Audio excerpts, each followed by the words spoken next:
Con una clase que es introductoria, pero es muy importante porque a lo largo de su vida como médicos ustedes van a tener que desarrollar. Entonces, las cosas que les comunique hoy es el principio o el subtítulo para que ustedes puedan explorar más a fondo lo que es un tema tan complicado como es el abdomen agudo traumático. ¿Ya? Vamos a terminar la exposición aproximadamente en unos 30-40 minutos. Luego de eso van a poder hacer sus preguntas si es que desean, y si no, les haré yo las preguntas. ¿Ya? Comenzamos. Ya, ¿cuál va a ser el objetivo de nuestra exposición? ¿No? Tener un conocimiento actualizado sobre el manejo del abdomen agudo traumático. Para esto ustedes ya han debido tener la clase de lo que es la diferencia entre un abdomen agudo médico y un abdomen agudo quirúrgico. Se supone que el tratamiento de este abdomen agudo traumático tiende a ser más quirúrgico que médico. Por eso lo estamos viendo en la parte de cirugía. Siguiente. Para eso, como muchos de mis alumnos ya se habrán dado cuenta, nosotros tenemos que tener un concepto de lo que es la anatomía. Porque de acuerdo a esto nosotros vamos a poder sospechar qué tipo de órgano presenta nuestro paciente traumatizado, ¿no? Entonces tenemos que ver la anatomía, tenemos que ver el mecanismo de la lesión, la identificación del diagnóstico que nos va a permitir hacer, si están en un centro de salud, la referencia oportuna, y si están en el hospital, un tratamiento adecuado.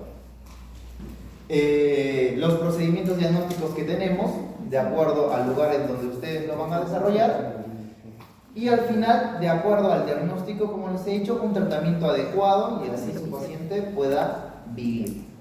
¿Sí? Entonces, vamos a tratar nosotros acá lo que es el concepto, la epidemiología, la anatomía, el cuadro clínico, el examen físico, los exámenes auxiliares y el manejo quirúrgico, ¿no? Siguiente. Concepto, trauma abdominal, pues, lesión en cavidad abdominal que puede ser abierta o cerrada, que puede ser originada por un agente exterior o provocando daños de los órganos internos. Entonces, acá, no abra la puerta. Acá ya tenemos una primera clasificación de lo que es un abdomen agudo traumático. Vamos a tener el abdomen agudo cerrado y el abdomen agudo abierto. Siguiente. ¿No? Los mecanismos de lesión. ¿Por qué es importante saber esto? Porque nos va a llevar a identificar qué tipo de órgano está lesionado. Como por ejemplo, si el golpe es directo, podría pensar que el órgano a lesionarse más frecuentemente podría ser el intestino delgado. Por desaceleración o cizallamiento también se dice. Puede ser la lesión del meso intestinal. Por explosión o penetrante, ¿no? En este tipo de mecanismos de lesión nosotros vamos a identificar que generalmente puede ser un abdomen agudo traumático de tipo abierto. ¿Sí? Ya, vamos a hablar un poco de porcentajes, ¿no? Como ustedes ya habrán leído o les habrán explicado, ¿no? El trauma abdominal en sí generalmente es secundario a un paciente con politraumatismos. De ahí viene el concepto, ¿qué es politraumatismo? ¿No? El politraumatizado es el paciente que tiene dos o más lesiones traumáticas que ponen en riesgo su vida. Por ejemplo, si yo tengo un paciente con un trauma abdominal y tengo un paciente con un trauma cráneoencefálico, ¿es un paciente politraumatizado o no? Claro, porque estamos diciendo que dos o más que pongan en riesgo la vida del paciente. Entonces, a partir de ese diagnóstico, nosotros tenemos un punto de partida para el tratamiento. ¿Ya? Entonces, de todos los politraumatizados, ¿cuántos tienen daño a nivel abdominal? Del 20 al 30%, ¿no? ¿Cuál es la causa más frecuente? El 50% de pacientes que sufren lesión a nivel abdominal, accidentes de tránsito. También puede ser por caídas de altura, arma blanca, arma de fuego, agresiones y aplastamientos, ¿no? La mortalidad da en 13.9 en 100.000 habitantes y es la tercera causa más frecuente en Perú, ¿no? 1 de 4 requiere una exploración quirúrgica, se da más frecuentemente en varones y, como les dije al inicio, su clasificación inicial puede ser cerrado o abierto. Siguiente. ¿Ya? La anatomía. La anatomía es un concepto básico que nosotros tenemos que tener para nosotros empezar a sospechar qué tipo de órgano está lesionado. Nosotros lo podemos clasificar en abdomen anterior, tórax abdominal, en flancos y en espalda, ¿no? Y el quinto que se podría relacionar como espacio, que es el espacio retroperitoneal, ¿ya? Entonces, el abdomen anterior generalmente se asocia a un mayor número de lesión de víscera hueca. ¿Qué querría decir eso? Que tendríamos un estallamiento intestinal, ¿no? Entonces, cuando el traumatismo es más tóraco-abdominal, pensamos más en lesión de órgano macizo, como por ejemplo sería el hígado o el vaso, ¿no? En los flancos podemos tener también lesión a nivel abdominal, intestinal, como sería la parte del colon ascendente o descendente, ¿no? En la espalda tendríamos que ver lo que es parte de los traumatismos renales o un traumatismo a nivel de la columna. Sin embargo, el traumatismo vértebro-medular se ve aparte, ¿no? No está asociado a lo que es el trauma abdominal cerrado. Y a nivel de los espacios podríamos ver lo que son las lesiones retroperitoneales, que más adelante vamos a tener una clase exclusivamente de este tipo de problemas. Sí. Ya. Vamos a comenzar con lo que es el traumatismo abdominal cerrado. Tiene una incidencia del 80 al 90%, como les he dicho, la causa más frecuente es accidentes de tránsito. Tenemos que nosotros identificar cómo fue el mecanismo de lesión. Como por ejemplo en la imagen, ¿qué les haría pensar ese tipo de lesión? ¿Quién tiene auto? ¿No? El cinturón pareciera, ¿no? Pareciera que tuviera una lesión por el cinturón, o podría ser también una lesión asociada a lo que sería el timón, ¿no? Depende de cómo haya sido el mecanismo de lesión que haya tenido este tipo de paciente. Entonces, esa es la parte inicial de la evaluación de un paciente que se sospecha que tenga un trauma abdominal cerrado, ¿no? Puede ser el borde inferior del volante, el hundimiento de la puerta, el cizallamiento con el cinturón, la desaceleración. Los órganos más lesionados. Este es un punto importante, debido a que el porcentaje de órgano macizo más lesionado depende mucho de la bibliografía donde ustedes saquen la información. Por ejemplo, si ustedes se van a leer el ATLS, dice que la lesión más frecuente abdominal cerrada de órgano macizo va a ser el vaso, hasta en un 60%. Acá tenemos de un 40 a 55%. Pero en el Perú, este dato estadístico es distinto, ¿ya? La lesión de órgano macizo más frecuente no es el vaso, es el hígado, ¿ya? Ahora, para el punto de su examen, ¿cuál van a tomar de referencia? El vaso, ¿ya? ¿Por qué? Porque esa es la respuesta correcta en los exámenes de admisión. En el ENAM, en los exámenes para su residencia, esa es la respuesta correcta. Siguiente. ¿No? Son lesiones por el uso del cinturón de seguridad y estas son las lesiones por desaceleración, ¿ya? Como ustedes verán, este es el intestino delgado, ¿verdad? No se podrá identificar bien si es yeyuno o es ilion, pero sí podemos identificar que el meso del intestino tiene laceraciones, se desgarra con el movimiento. Esto genera que a la larga, porque no inmediatamente nos genera un abdomen agudo peritoneal, pero a los 2 o 3 días presente el paciente obstrucción intestinal o abdomen agudo quirúrgico, como sería en tabla o con reacción peritoneal. Si ven, una sección del intestino deja de recibir un flujo sanguíneo. Y esto es lo que a lo largo genera este dolor abdominal, ¿no? Siguiente. Y los traumatismos penetrantes, que son los más fáciles de identificar, ¿no? Más adelante nosotros vamos a ver un algoritmo para ver más o menos cómo se va a manejar este tipo, pero generalmente todo traumatismo abdominal abierto con exposición de víscera tiende a ir al tratamiento quirúrgico para un control de daños intraoperatorios. Siguiente. Ya, los dispositivos explosivos, que también sería otro mecanismo, hay que ver que puede estar asociado a un trauma cerrado y a un trauma abierto, o sea, puede ser un traumatismo mixto. Abierto por los fragmentos o las esquirlas de la explosión, y el traumatismo cerrado por el lanzamiento, por las ondas expansivas o por el impacto posterior, ¿no? La distancia al material explosivo es directamente proporcional, ¿no?, al grado de lesión pulmonar o abdominal que tengamos con estos pacientes. Siguiente. Como lo hemos dicho de forma anterior, vamos a tener una lesión primaria producida por la onda expansiva, la lesión secundaria por las esquirlas de esta explosión, la terciaria es porque la misma víctima sale proyectada, ¿no?, y puede tener contusiones con múltiples objetos, como por el mismo suelo, ¿no?, y las quemaduras que produce la misma explosión. Siguiente. Ya, el cuadro clínico. Entonces, lo que debemos hacer nosotros inicialmente es tener la sospecha. Como hemos dicho, la anamnesis nos va a dar la primera idea de sospechar que nosotros podemos tener un trauma abdominal abierto o cerrado, ¿no?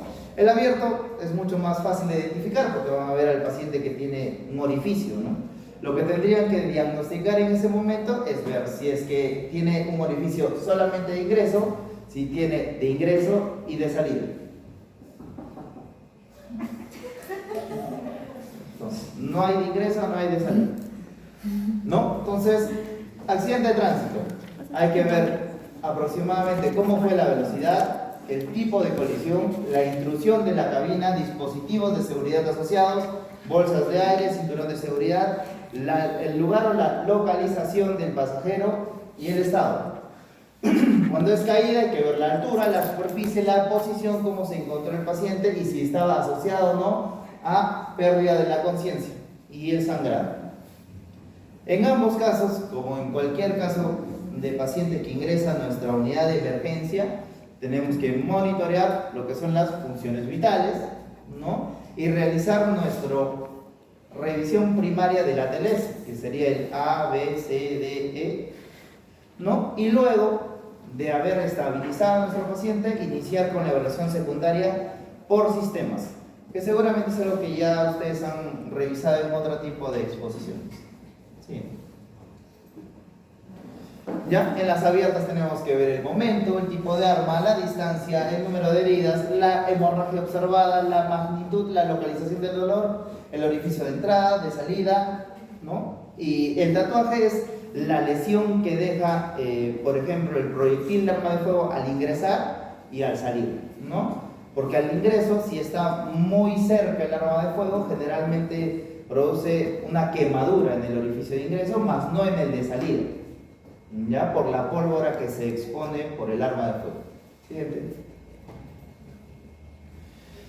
El examen físico es el de la semiología normal que todos sabemos, de la parte abdominal, donde importa la inspección, la auscultación, la percusión y la palpación. Dentro de todo esto, en un paciente con un abdomen agudo cerrado, que sería lo más difícil de diagnosticar, ¿qué es lo que vamos a encontrar? ¿No? Si el paciente llegara a tener sangre en lo que es la cavidad peritoneal, la sangre puede llegar a producir una parálisis intestinal. Esto implicaría que nuestro paciente tendría en la auscultación una disminución de los ruidos hidroaéreos, ¿no?, en nuestro examen físico. Entonces nosotros, que venga nuestro paciente con dolor abdominal asociado a disminución de ruidos hidroaéreos, ¿podríamos sospechar de un trauma abdominal cerrado? Sí. generalmente de órgano macizo, ¿no? Hay otros tipos de maniobras, como es el de la oleada, el del témpano, que generalmente no se utilizan porque el paciente, con el simple hecho de iniciar su cuadro con dolor abdominal, nosotros tenemos que buscar la posibilidad de que este paciente tenga un trauma abdominal, ¿no? Los órganos macizos, que son lo más frecuente, como hemos visto, tienden a ser un hemoperitoneo. El dolor abdominal no es tan intenso ni es peritoneal. Caso contrario, cuando tenemos un paciente con un estallamiento intestinal, ya produce una peritonitis instantánea, el dolor es intenso. O sea, paciente con contusión abdominal, con dolor intenso abdominal, no voy a pensar que tiene un trauma abdominal de víscera maciza. Pensaré que tiene un trauma abdominal con víscera hueca. La víscera hueca implica estómago, duodeno, ilio, yeyuno, colon.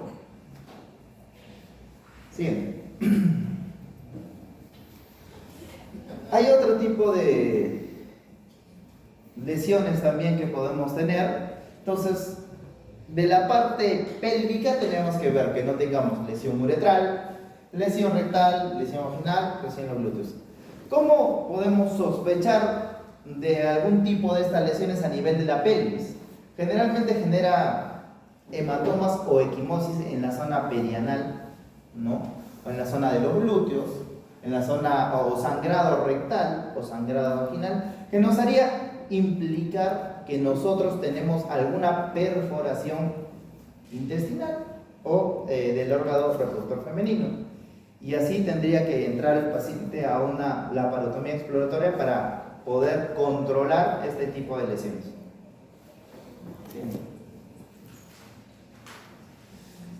Ya. ¿Cuál es el tratamiento inicial de un paciente con sospecha de un trauma abdominal abierto o cerrado? Son las implicancias o la estabilización que nos da el ATLS, que es otra exposición que ustedes se han hecho, ¿no? En donde tenemos que tener medidas de resucitación como 2 vías, el paso de cristaloides, el control del dolor, el control de la hemorragia, etcétera, etcétera, etcétera. ¿Qué nos va a ayudar desde un punto de vista mecánico para que este paciente tenga mejor evaluación y mejor diagnóstico? La descompresión de algunos órganos intraperitoneales, como sería el estómago con una sonda nasogástrica y la vejiga con una sonda vesical, ¿no? ¿La sonda vesical también nos podría dar diagnóstico? Sí, porque los pacientes que se les sospecha que tienen un trauma retroperitoneal renal tienden a tener hematuria. Entonces, al colocar la sonda Foley, nosotros vamos a ver una orina con rastros de hematidos, ¿no? Lo que nos haría sospechar que nosotros podríamos estar atrás de un traumatismo retroperitoneal. Y la sonda gástrica de la misma manera, ¿no? Aparte de evacuar el estómago para que no tengas vómitos y no tengas un síndrome de aspiración posterior a este traumatismo, también nos sirve para sospechar si tenemos algún tipo de lesión gástrica, si es que el contenido sale borráceo, ¿no? Sí. Ya. Dentro de todo, la parte más importante es sospechar que nuestro paciente tenga un trauma abdominal cerrado, porque si es abierto, ya se entiende que lo más probable es que el paciente va a ingresar a sala de operaciones y ahí es donde se va a hacer el control de daños. Pero en el cerrado, nosotros tenemos que identificar si es que este paciente se puede manejar de manera no quirúrgica o tiene que entrar a una laparotomía de urgencia para darle tratamiento definitivo. ¿Quién nos va a decir o quién nos va a dar esa toma de decisión en ese momento? La estabilidad del paciente. Recuerden que todo paciente con dolor tiende a alterar sus funciones vitales. Puede tener hipertensión, puede tener taquicardia, puede tener polimia, ¿no? Entonces la evaluación va a ser posterior al tratamiento inicial de resucitación. ¿Qué quiere decir? Llega nuestro paciente con sospecha de trauma abdominal, le hago ABCD en 10 segundos, veo que el paciente está orientado, solamente sospechamos de trauma abdominal. Durante ese momento se le inicia el tratamiento de resucitación, fluidoterapia analgésica y luego de eso nosotros reevaluamos las funciones vitales.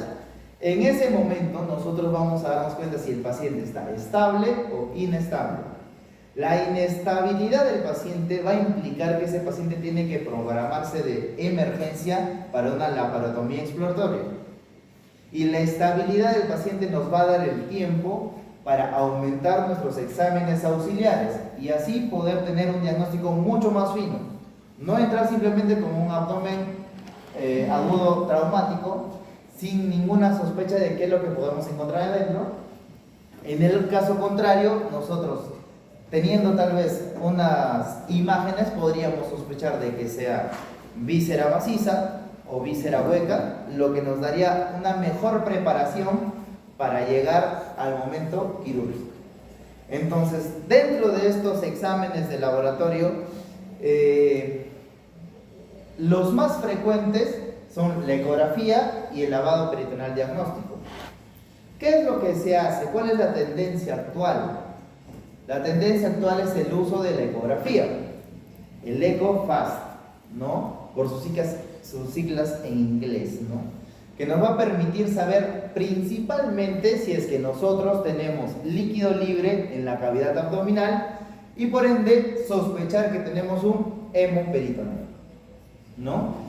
Vamos a cubrir más adelante, les vamos a mostrar qué ventanas cubre el ECOFAST. Y el otro es el lavado peritoneal diagnóstico, que es muy poco específico, pero es un método que se puede aplicar hasta en el centro de salud cuando vayan a hacer su serum, porque simplemente es la colocación del líquido a la cavidad peritoneal y la absorción de este para ver si es que sale contenido intestinal, si es que sale sangre, ¿no? Sería positivo y ver la posibilidad de realizarle una laparotomía de emergencia.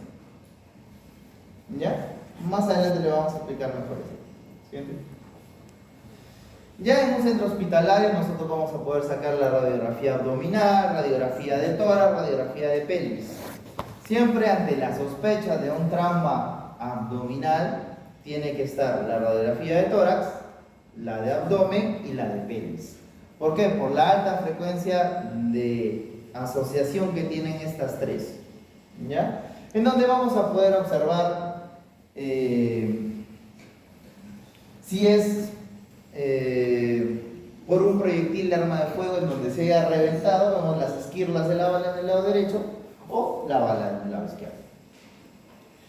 ¿Qué otra cosa podríamos buscar en una radiografía de abdomen que nos haga sospechar que el paciente tiene una lesión de órgano intraabdominal?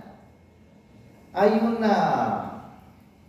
un signo que es conocido como el signo de la gaviota. ¿Alguien ha visto una radiografía así? Se pide como radiografía de abdomen simple con cúpula diafragmática. Y es para que nosotros observemos un neumoperitoneo. Se entiende que en el peritoneo no debería haber aire, solo en la cavidad intestinal. Por tanto, si nosotros observamos aire en la cavidad peritoneal, nos diría indirectamente que un órgano se ha perforado, ¿no? Sí. Ya, este es el ECOFAST, ¿no? Donde tenemos las 4 ventanas, la ventana pericárdica, que nos va a decir si es que el paciente está o puede sufrir un taponamiento cardíaco, la ventana hepatorrenal, que implicaría que si hay líquido en esa zona se asocia a un trauma hepático, la ventana esplenorrenal, que implica que hay una lesión esplénica, y el fondo de saco de Douglas o la región pélvica, que nos implicaría que puede ser un sangrado abundante o asociado a meso o a lesión intestinal. Siguiente. El lavado peritoneal diagnóstico, como les he dicho, es simplemente la colocación de líquido a la cavidad peritoneal para que nosotros podamos diagnosticar si es que este paciente tiene contenido hemático fuera del lugar que debería estar, ¿no? Ya no se utiliza porque la verdad que tiende a contaminar lo que es el hemoperitoneo y por tanto podrías tener una peritonitis posterior a este tipo de procedimiento. Entonces, actualmente la tendencia inicial es la ecografía, que es no invasiva, se puede repetir y se puede cuantificar. ¿Entiende? Ya. A esta parte quería llegar porque esta es una parte importante para el manejo hospitalario de este tipo de pacientes. Si yo tengo un paciente con un trauma abdominal cerrado, que le sospecho que tiene una lesión hepática, ¿no?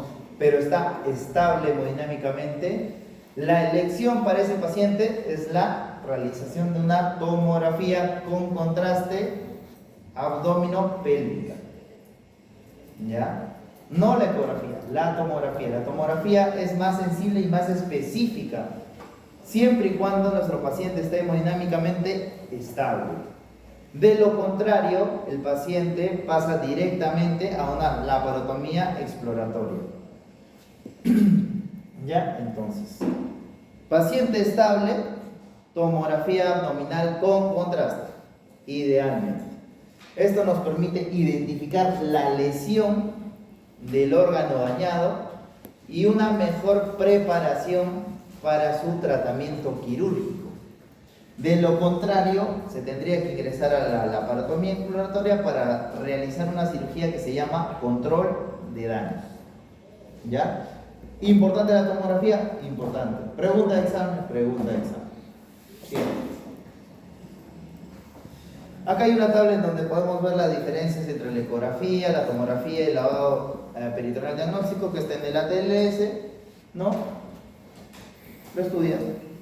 Sí. El manejo quirúrgico. ¿Se puede realizar la laparoscopía? Sí, siempre y cuando el paciente está hemodinámicamente estable, ¿no? Hay casos registrados en que un paciente con una lesión esplénica estable con tendencia a la disminución progresiva de la hemoglobina se ha ingresado para hacer una esplenectomía por traumatismo esplénico después de los 4 o 5 días de haber sucedido el evento traumático, ¿no? Pero no es lo más utilizado, no es lo más recomendable. La tendencia siempre va a ser el control de daños en un paciente que esté con un traumatismo abdominal cerrado y una inestabilidad hemodinámica. ¿Entiendes? ¿Ya? Entonces, las indicaciones para una laparotomía exploratoria. Dentro de todo lo que les he dicho, la estabilidad del paciente es lo que nos va a hacer tomar la decisión en este caso, ¿no? Pero acá hay unas 5 ítems que probablemente salgan de eso, ¿no? No necesitamos mucha lógica para entender que una evisceración tiene que entrar a sala, ¿verdad? Entonces es algo lógico, ¿no? Las heridas por proyectil de arma de fuego, como les he dicho, generalmente todos los traumatismos abdominales abiertos ingresan a sala, especialmente los PAF porque tienden a tener lesiones asociadas, ¿no? Paciente que está inestable hemodinámicamente porque presenta una hipotensión, tiene que entrar a sala, ¿no? Un traumatismo abdominal cerrado más un lavado peritoneal diagnóstico positivo, eso estaría entre comillas, ¿no? Como les he dicho, actualmente ya no se utiliza, ¿no? Ahora preferiríamos, si está estable, antes del lavado peritoneal diagnóstico le hacemos una tomografía abdominal con contraste. Ahí nosotros observamos, identificamos la lesión y si tiende la inestabilidad, el tratamiento es quirúrgico, ¿no? Y un paciente con hipotensión se entiende que es un paciente inestable, ¿sí? ¿No? Paciente que tenga sangrado de estómago, peritonitis, aire libre, tomografía con contraste, si hay ruptura de tubo digestivo, intraperitoneal de vejiga, pedículo renal, lesión parenquimatosa visceral. La parte renal no se asocia tanto a lo que es un traumatismo abdominal cerrado, lo que se asocia es más a un traumatismo retroperitoneal. Ahora, dentro de todos los pacientes que operamos con un traumatismo abdominal cerrado, el 20 al 30% tienen algún tipo de hematoma retroperitoneal en donde el tratamiento simplemente es reposo. ¿Ya? Siguiente. Ya, lo que les he repetido hasta el cansancio, ¿no? La estabilidad del paciente nos va a indicar la decisión de mantenerlo en estudio o de lo contrario, ingresarle a una laparotomía exploratoria. Siguiente. Es lo mismo pero con arma blanca, con arma de fuego, tiende a ser laparotomía exploratoria por el tipo de lesión que presenta. Siguiente. Ya, las conclusiones. La anatomía nos implica o nos ayuda a saber qué tipo de órgano lesionado vamos a tener. Sí, entonces es bueno tener dentro de nuestro conocimiento la localización de ciertos órganos para sospechar la lesión de ellos, ¿no? Tiene que ser evaluado por un especialista, claro. ¿Quién maneja los politraumatizados en la emergencia? Generalmente el cirujano. En los grandes hospitales, ¿no?, hay una especialidad llamada emergenciólogo. En esos casos, el emergenciólogo es el que maneja el paciente politraumatizado, o de lo contrario, el cirujano. ¿Ya? Ante una conducción inestable, el uso de la ecografía nos va a ayudar a saber si tenemos líquido libre en la cavidad abdominal, lo que implicaría realizarle una laparotomía exploratoria de emergencia, ¿no? Bueno, en caso de la sospecha de un traumatismo abdominal cerrado, lo que tendrían que hacer ustedes es referirlos si están en el centro de salud y continuar los estudios si están en el hospital para ver si es que el paciente tiene que entrar a sala o no. La laparotomía lo que va a definir si entra o no entra a sala es la estabilidad del paciente, ¿no? Las armas blancas hay que ver qué tipo de lesiones tiene, si es que está estable o no está estable, y ver la posibilidad de ingreso a sala de operaciones para una exploración y evitar las lesiones de órganos intestinales. Y el manejo tiene que estar asociado a lo que es el ATLS, que es ya otra clase que ustedes han llevado. ¿Listo? Es la paratomía. A ver, preguntas. Cuando dijo control de daño, ¿se refiere a la laparotomía? Ya. La laparotomía es la apertura de la cavidad abdominal, ¿no? Y es la laparotomía exploratoria. ¿Qué quiere decir? Que vamos a explorar qué órganos están lastimados. El control de daños es hacer lo mínimo necesario para que ese paciente viva. Por ejemplo, si yo tengo un traumatismo hepático, que sea más frecuente, y veo que hay un sangrado profuso, el control de daño sería parar ese sangrado. ¿Cómo se para ese sangrado? Se hace un procedimiento que se llama packing hepático o empaquetamiento. ¿Ya? Se coloca compresas dobladas encima del hígado para que haga la hemostasia y se cierra el paciente. Entonces el paciente se queda con las compresas adentro por 3 días. Esas compresas van a evitar el sangrado y posteriormente, a los 3 días, nosotros las vamos a extraer para ver cómo está. Si el paciente continúa sangrando, se tiene que hacer nuevamente un packing hepático. O sea, es lo mínimo, no intentamos parar el sangrado, solamente lo estabilizamos para que el propio organismo se vaya curando a través de los días. Esos procedimientos se llaman control de daños. Si yo tengo un intestino reventado, ¿no?, por una contusión directa y tengo una peritonitis, no voy a intentar hacer una anastomosis término-terminal en mi paciente. ¿Por qué? Porque favorecería que esa anastomosis se abra, porque está todo inflamado. ¿Qué haría? Le haría una ostomía, ¿no?, una ileostomía, y así hago que se repose el intestino y posterior, a las 4 o 6 semanas, cuando el paciente esté estable, le podría hacer la restitución. Entonces, el control de daño es un grupo de procedimientos que se hace para salvar la vida del paciente durante ese momento, durante ese instante, por así decirlo, ¿no? Y posteriormente se podría aplicar otro tipo de tratamientos definitivos. ¿Alguien más? Ya, muchachos, entonces hemos terminado con este tema. Es un tema amplio, es un tema bonito. Para todos los que van a ser cirujanos, van a tener que estudiar como. Ya, eso sería todo. Sí,